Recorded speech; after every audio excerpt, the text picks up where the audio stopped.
Hello and happy holidays, my loyal followers. Hope you've brought enough cash to bet on whether my next movie will be Christmas Crazy Good or a coal-filled crash out. No?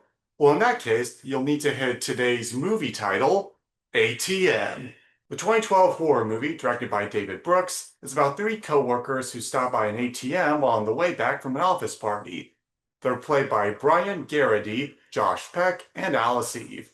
Just as our three protagonists are about to leave the ATM, which is inside a kiosk, a mysterious hooded man shows up to cause trouble. Once the three main characters see the masked assailant murder a man in cold blood, and realize that all three of them left their phones inside their damn car, they realize they're in for one long, cold, and cold-blooded night of terror. I'll admit I liked this movie when I first started it because, for one, it's set during Christmas time, which I'm a sucker for. But because I thought the characters and setup were decently written and seemed realistic. However, once it got up to the three stars trapped in the ATM kiosk, I thought it seemed a little clunky. For one, as I mentioned earlier, I thought it seemed a little too frustrating and unrealistic that not only all three of them went inside the kiosk, but that they all left their phones behind.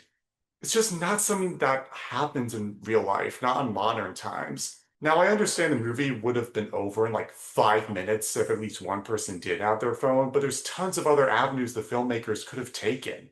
Like maybe the ATM is somewhere very rural with no reception, or maybe have the movie set before cell phones were invented. Now, in terms of what goes down after they get stuck, I don't think it's written too awfully. I know there's three of them and only one killer, but I think in real life, a lot of people probably would not take the risk over a flight response or maybe just freeze up in the moment and be too scared to go and try it for themselves. There's also a cool and dark scene later on in the movie that kind of plays on your expectations and leads to a dark twist, which I won't give away.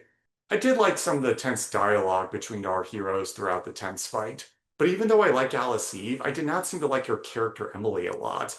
I feel like she wasn't helping as much as the other characters and mostly complained it was just there to be saved. I just wish we got more from her in this movie. I will say I did not like the ending a whole lot because it did not seem to answer or explain so much of the mysteries in the film, so I left feeling worse than how I felt going into the movie. So overall, the film had a warm, okay beginning, a chilly middle, and a rather bitter ending for me. I'll give this Christmas flick 5 severed fingers. Do with that rating what you will.